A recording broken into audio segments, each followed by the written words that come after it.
때문에 원망은 불길처럼 순식간에 번질 수 있습니다.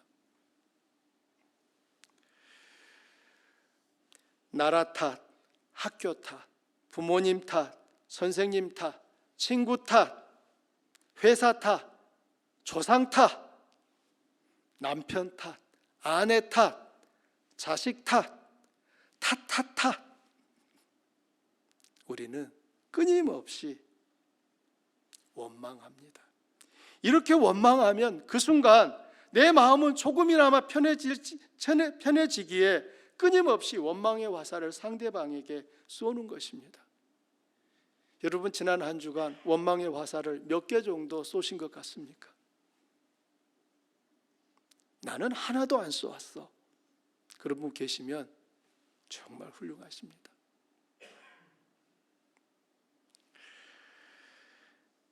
그런데 우리가 그 원망의 화살을 쏘는 그 대상이 주로 누구입니까?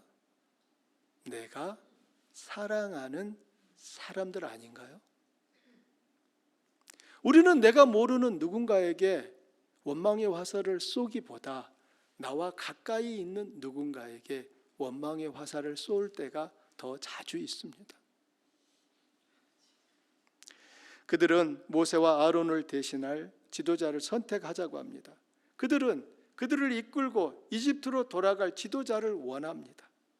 이때 모세와 아론은 하나님 앞에 얼굴을 대고 엎드려 기도합니다. 그들의 능력이 이제 끝난 것처럼 보입니다. 모세, 아론으로서도 어쩔 수 없구나. 정말 끝난 걸까요?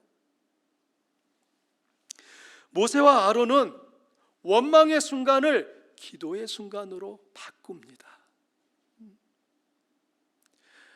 원망하는 그 이스라엘 온 회중과 하나님 앞에 얼굴을 대고 기도하는 이 모세와 아론, 하나님이 이 두 장면을 우리 모두에게 보여주고 계신 거예요.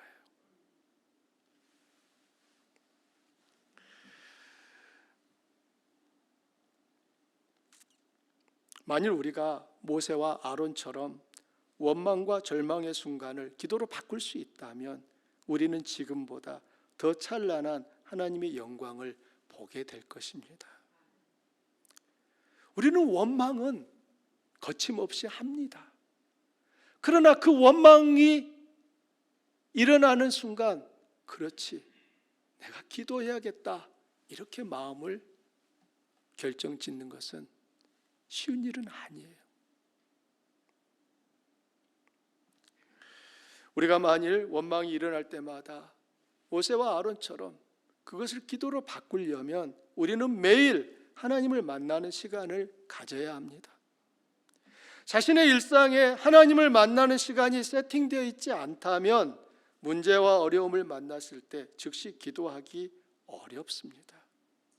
기도 대신에 원망과 불평이 그 자리를 가득 채우게 됩니다. 2025년이 시작하고 한 달이 지났습니다. 여러분의 일상생활 중에 하나님을 만나는 그 시간이 세팅되어 있습니까? 그 세팅된 시간이 새벽이든 낮이든 밤이든 그건 상관없습니다. 중요한 것은 내 하루 중에 하나님을 만나는 시간이 세팅되어 있느냐에 있습니다. 하나님을 만나는 시간이 세팅되어 있는 사람은 원망을 기도로 바꿀 가능성이 그만큼 높습니다. 그러나 하나님을 만나는 시간이 내 일상 속에 세팅되어 있지 않다면 원망의 순간 나는 그냥 원망의 화살을 쏘는 일에 익숙해지는 것입니다. 여호수아와 갈렙은 원망하는 회중을 향해 용감히 나서며 믿음의 눈으로 그 땅을 바라보라며 독려합니다. 그들의 눈에는 절망이 아닌 절망이 하나님에 대한 반역으로 보이는 거예요. 동일한 환경과 상황 속에서도 갈렙과 여호수아가 10명의 정탐꾼과 다르게 말할 수 있었던 이유, 원망하는 온 회중과 다르게 행동할 수 있었던 이유, 무엇입니까? 그들 안에 하나님에 대한 전적인 신뢰가 있었기 때문입니다. 그리고 그 신뢰는 그 순간 갑자기 생긴 것이 아니라 그들이 평소에 하나님을 만나고 있었기 때문에 가능한 일이었습니다. 그들은 환경과 상황이라는 현실보다 그 현실을 얼마든지 바꾸고 새롭게 하실 하나님의 전능한 손을 바라보았던 것입니다. 여러분, 하나님의 전능한 손이 잘 보입니까? 안 보입니까?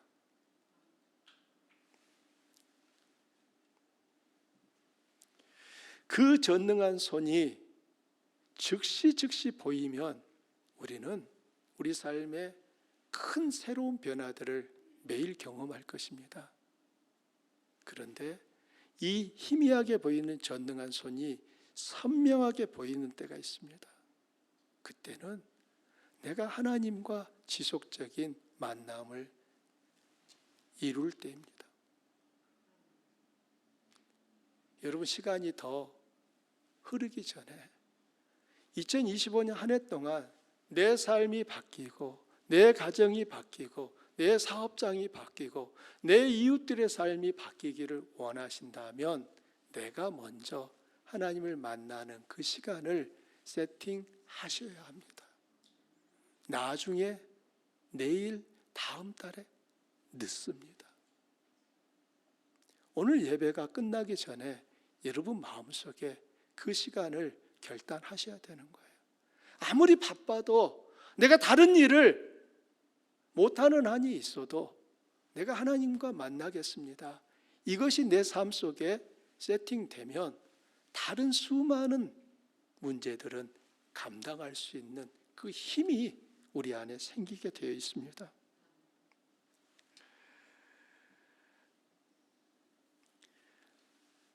하나님은 이런 배경에서 너희가 나의 귀에 들리도록 말한 그대로 내가 반드시 너희에게 하겠다고 맹세하신 것입니다. 29절과 33절을 보십시오. 그들이 말한 대로 이제 이루어집니다. 함께 읽어봅니다. 너희 시체가 이 광야에 엎드러질 것이라.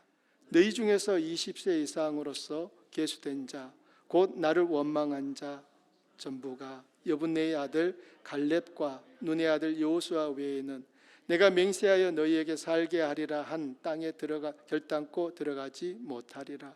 너희가 사로잡히겠다고 말하던 너희의 유아들은 내가 인도하여 드리리니 그들은 너희가 싫어하던 땅을 보려니와 너희의 시체는 이 땅에 엎드려질 것이요 너희의 자녀들은 너희 반역한 죄를 지고 너희의 시체가 광야에서 소멸되기까지 40년을 광야에서 방황하는 자가 되리라.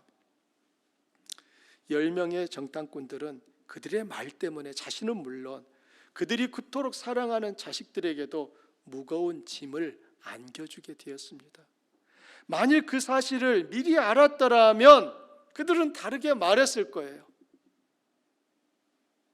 이스라엘 백성들은 우리가 애굽 땅에서 죽었거나 이 광야에서 죽었으면 좋았을 것이라고 말했습니다. 정말 그러기를 바랐던 걸까요? 그들은 마음이 상했기에 내뱉은 말이에요. 그런데 그들은 그 말이 얼마나 무서운 말인지 미처 몰랐습니다. 속이 상해 그렇게 말한 것이지 정말 죽고 싶어서 한 말이 아니었어요. 그들은 누구보다 살고 싶었습니다. 그렇다면 살고 싶다고 말했어야 합니다.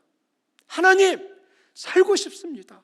살려주십시오 라고 부르짖어야 했는데 그들은 마음에 없는 말을 내뱉은 것입니다. 엎질러진 물은 다시 담을 수 없듯이 입에서 나온 말은 다시 주워 담지 못합니다. 입에서 나온 그 말은 살아서 움직입니다. 우리도 말에 실수할 때가 있습니다.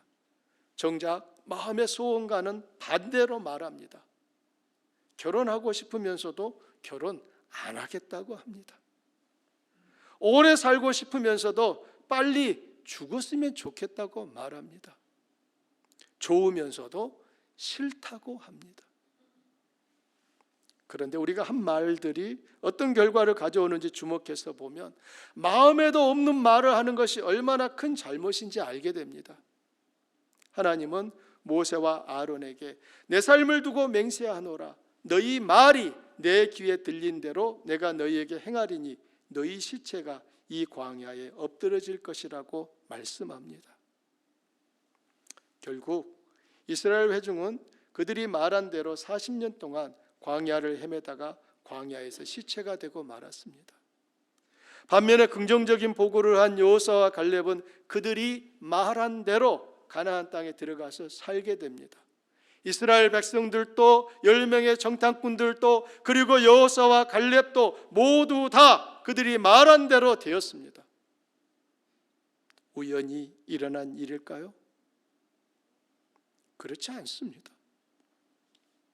하나님이 그들의 말을 들으시고 그들의 말이 하나님의 귀에 들린 대로 행하신 것입니다.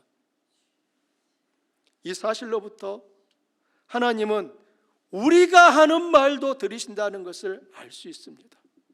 또한 하나님은 우리 말이 그분의 귀에 들린 대로 행하실 것입니다. 그렇다면 진지하게 여러분의 언어 습관을 살펴보시기 바랍니다. 우리는 참 많은 말을 하며 삽니다. 하루에도 수없이 배우자와 자녀와 부모님과 친구들과 동료에게 많은 말을 합니다. 그때 무슨 말을 합니까? 그리고 어떻게 말합니까? 여러분이 하는 말과 여러분이 말하는 태도는 다른 사람의 마음을 붙잡아주고 일으켜 세우는 언어입니까? 아니면 낙심시키고 절망시키는 언어입니까? 낙심시키고 절망시키는 언어가 특별하게 있는 것이 아닙니다.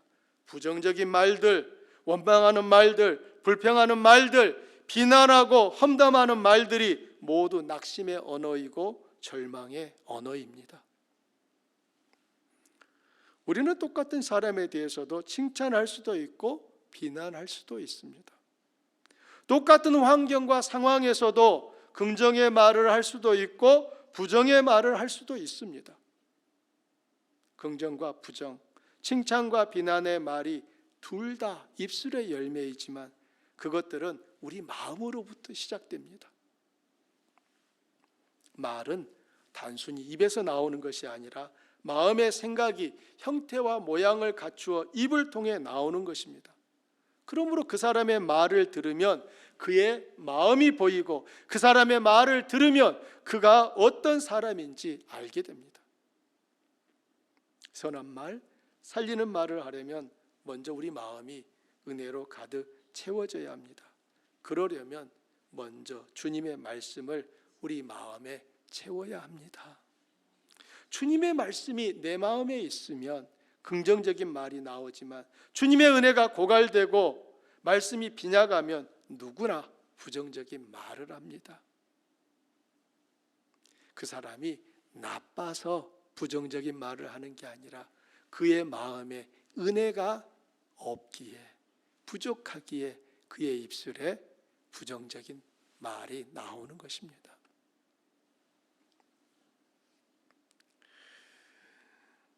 매일 그 말씀을 마음에 채우기 위한 노력과 수고가 필요한 이유가 바로 여기에 있습니다. 오늘 우리가 살피고 있는 이 말씀을 우리 삶에 한번 적용해 보십시오.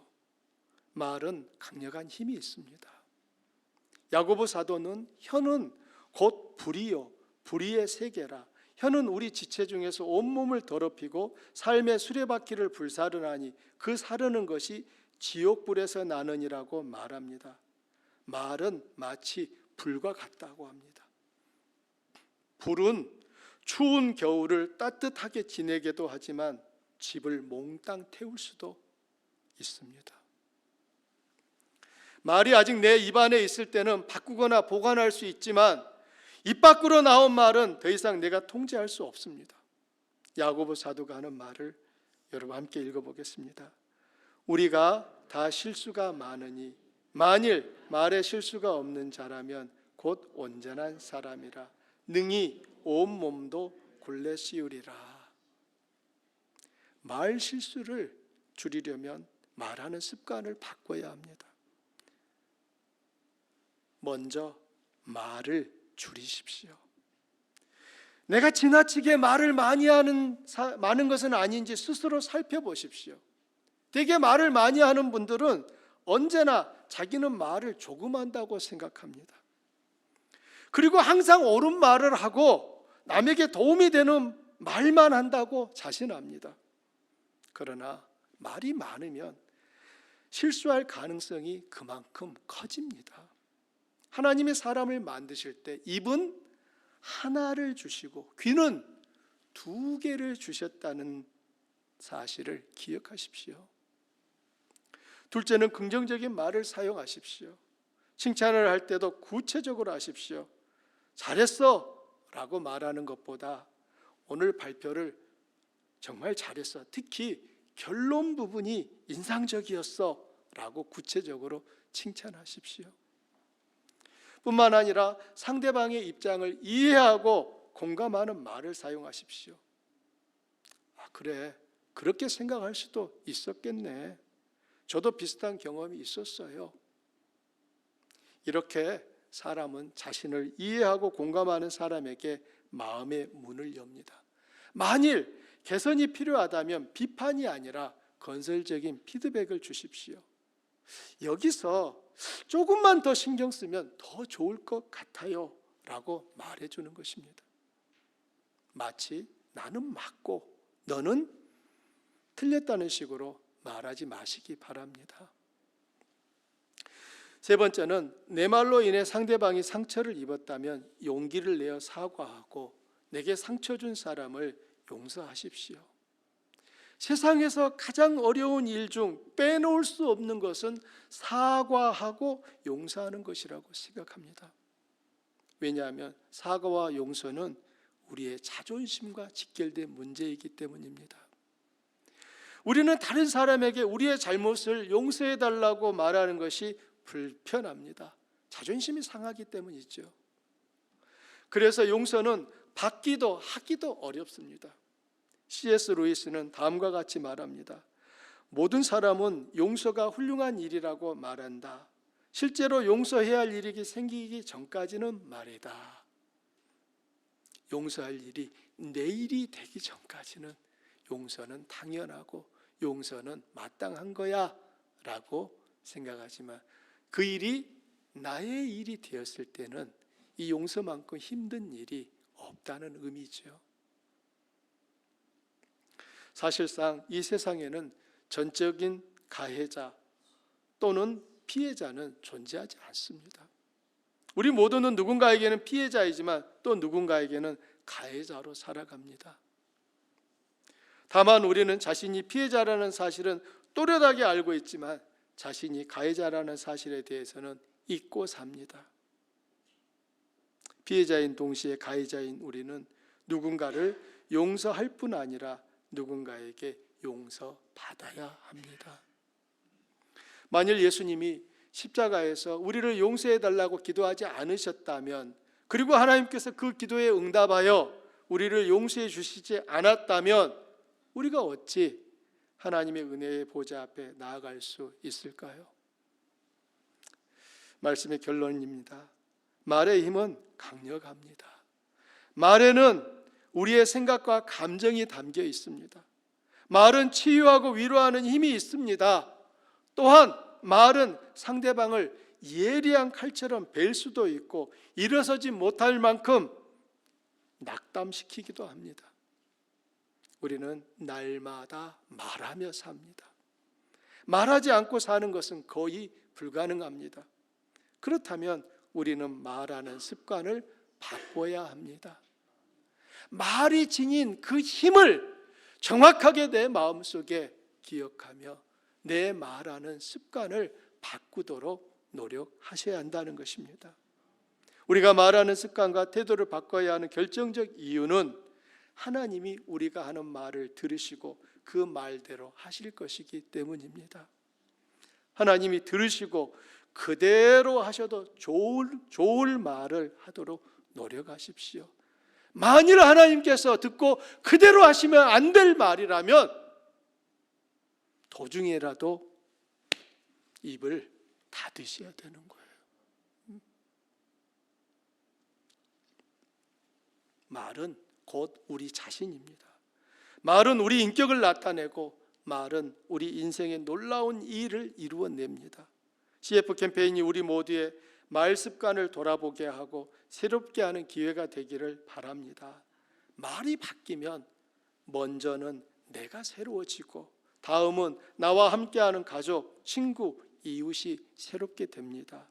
주님께서 새롭게 된 우리의 말을 통해 영광 받으시기를 축복합니다.